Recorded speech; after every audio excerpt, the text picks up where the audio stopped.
राधे राधे मित्रों, आइए सुनते हैं करवा चौथ की संपूर्ण व्रत कथा। काफी समय पहले की बात है। एक गांव में एक साहूकार था।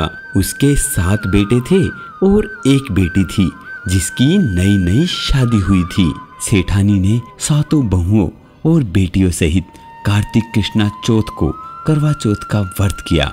उस लड़की के भाई हमेशा अपनी बहन के साथ भोजन करते थे। उस दिन भी भाइयों ने बहन को भोजन के लिए बोला। अरे बहना, चलो भोजन ग्रहण करते हैं।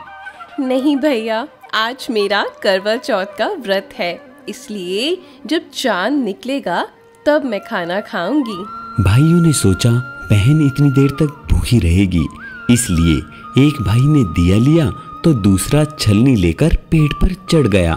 दिया जलता हुआ देखकर बहन को लगा कि चांद निकल आया है। तभी बहन ने भाभियों से आकर कहा, देखो भाभी, चांद निकल आया है। तब भाभी बोली, बाई जी, ये चांद तो तुम्हारे लिए उगा है, हमारा चांद तो रात में दिखेगा। क्योंकि भाभियां जानती थी ये सब शरारत उस लड़की के भाइयों की है। बहन अकेले ही खाना खाने बैठी। पहले कोर में ही बाल आया।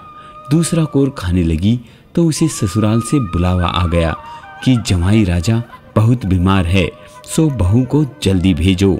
माँ ने जैसे ही कपड़े निकालने के लिए बक्सा खोला, 3 बार ही कभी सफेद, कभी काला तो कभी नीला कपड़े ही हाथ में आए। अरे ये क्या अशुभ हो रहा है? माँ ने कुछ सोचा और माँ ने एक सोने का सिक्का पल्ले से बांध दिया और कहा, रास्ते में सबके पैर छूती जाना और जो तुझे अमर सुहाग का आशीर्वाद दे उसे ये सोने का सिक्का दे देना और खाली पल्ले से गांठ बांध लेना। रास्ते में सब औरतें भाइयों का सुख देखना, भाइयों का सुख देखना की आशीष देती गई। किसी ने भी सुहाग की आशीष नहीं दी। ससुराल के दरवाजे पर पहुंचने पर पल्ले में सोती हुई जेठ की लड़की झूल रही थी। उसे पैर छूने लगी तो वह लड़की बोली, तुम्हारा सुहाग अमर रहे, तुम 7 पुत्रों की माँ बनो। यह वाक्य सुनते ही उसने जल्दी से सोने का सिक्का निकालकर उसे दे दिया और पल्ले से दोबारा गांठ बांध ली। अंदर गई तो पति मरा पड़ा था। बहू ने अपने मरे हुए पति को जलाने के लिए नहीं ले जाने दिया और बोली, माँ, मुझे अलग से झोपड़ी दे दो, मैं वहाँ अपने मरे हुए पति के साथ रहने लगूंगी, लेकिन मेरे पति को कोई जलाएगा नहीं। मेरे पति ऐसे नहीं मर सकते, नहीं मर सकते।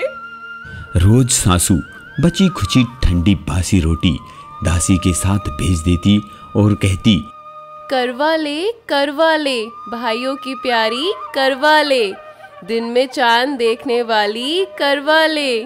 थोड़े दिन बाद माँ की तिल चौथ आई और बोली, मेरे उजड़े हुए सुहाग को वापस लौटाना होगा माँ, मेरे पति को जिंदा करना होगा। मुझे मेरी गलती का पश्चाताप है, मैं आपसे माफी मांगती हूँ माँ, मेरे पति को जिंदा कर दो माँ, मेरे पति को जिंदा कर दो। तब चौथ माता बोली, मैं भला कौन होती हूँ तेरे पति को जिंदा करने वाली। बैसाख माह की बैसाखी चौथ आएगी और वही तेरे पति को जिंदा भी करेगी। और इसी तरह बैसाखी चौथ आई। नहीं पुत्री, मैं कुछ नहीं कर सकती। भादवे की चौथ आएगी, वही तुम्हारे पति को जिंदा भी करेगी। तब कुछ महीने बाद भादुड़ी चौथ आई। स्वर्ग से चौथ माता उतरी और वहीं सब बातें कहने लगी। तब उसने चौथ माता के पांव पकड़ लिए। चौथ माता बोली, पुत्री, तुझसे कार्तिक की करवा चौथ माँ नाराज हैं और वही तुम्हारे सुहाग को जिंदा करेगी। इसलिए कह रही हूँ कि तू उसके पैर मत छोड़ना, क्योंकि वही तेरे पति को अमर कर सकती है। अगर तूने उसके पैर छोड़ दिए तो उसके अलावा तेरे पति को कोई जिंदा नहीं कर सकता। कार्तिक का महीना आया। स्वर्ग से चौथ माता उतरी। चौथ माता आई और गुस्से से बोली, भाइयों की प्यारी, करवा ले, व्रत तोड़ने वाली, करवा ले, दिन में चांद देखने वाली, करवा ले। जब साहूकार की बेटी ने पैर पकड़ लिए, वह विलाप करने लगी, हे चौथ माता, मेरा सुहाग मेरे व्रत भंग करने की वजह से उजड़ा है। मैं ना समझ थी। मुझे इतना बड़ा दंड मत दो, मुझे इतना बड़ा दंड मत दो माँ। मेरा सुहाग जिंदा कर दो माँ, सुहाग जिंदा कर दो। तब चौथ माता बोली, पापिनी दुष्टनी, मेरा पैर पकड़कर क्यों बैठी है? छोड़ मेरा पैर।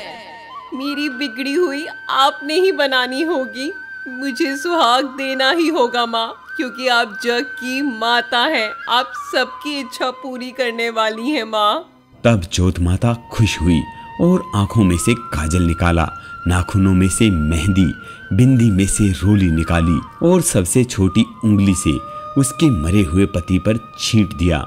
छींटे देते ही उसका पति बैठा हो गया और बोलने लगा, मुझे बहुत नींद आई थी, बहुत दिनों बाद आँख खुली है। अरे आप जिंदा हो गए? आप पिछले 12 महीने से नींद में थे। मुझे तो चौथ माता ने सुहाग दिया है। चौथ माता की जय हो, जय हो चौथ माता की।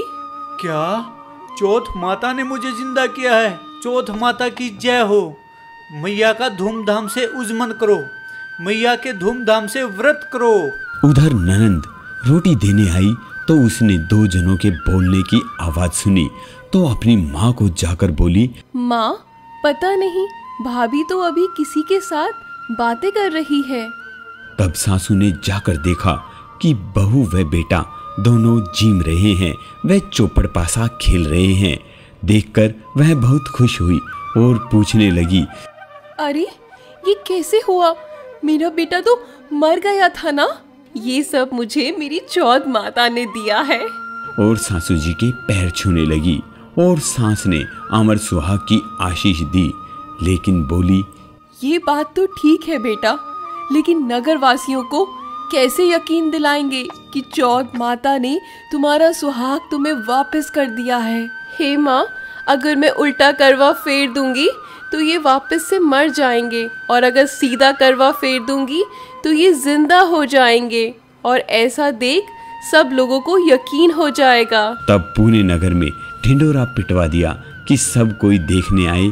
सीधा करवा फेरते ही उसका पति जिंदा हो गया। दूर खड़े हुए पति पत्नी का गठबंधन जुड़ गया और सब चौथ माता का चमत्कार मानने लगे। चौथ माता का व्रत पुरुष की पत्नी, बेटे की माँ सभी को करना चाहिए। चौथ माता का सिमरन करना चाहिए। चौथ माता जैसे साहूकार की बेटी का सुहाग उजाड़ा, वैसे किसी का नहीं उजाड़ना। जैसा वापस उसके पति को जीवित कर दिया, वैसा सभी का करना। कहने सुनने वालों को, हुकारा भरने वालों को सभी की मनोकामना पूर्ण करना। बोलो मंगल करनी, दुख हरनी। चौथ माता की जय हो।